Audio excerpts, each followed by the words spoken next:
आता मात्र चिंतेने त्यांचा शोध सुरू होतो.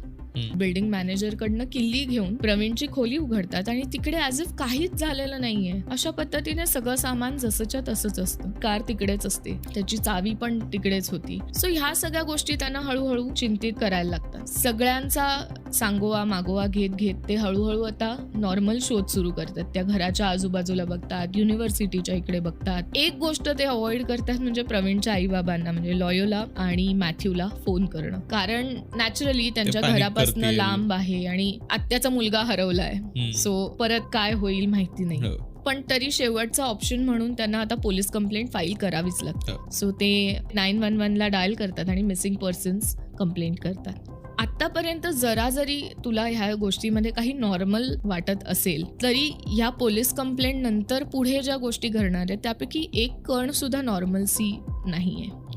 जेव्हा पोलीस कंप्लेंट होते तेव्हा पोलीस नॅचरली पहिली गोष्ट करतात की म्हणजे त्या मिसिंग मुलाच्या आई वडिलांना फोन करतात की तो तुमच्याकडे आलेला आहे का. त्याची आई म्हणते नाही, तो कार्बनडेलमध्येच आहे, काय झालं. या फोननी तिच्या पायाखालची जमीन सरकते. ते तडकाफडकी हातातली सगळी कामं सोडून पोलीस स्टेशनकडे धाव घेतात. 5-6 तासाचं अंतर असतं. पोलीस स्टेशनमध्ये जेव्हा जातात तेव्हा तिकडे त्यांना उत्तर मिळतं की आता साहेब घरी गेले, तुम्ही सकाळी या.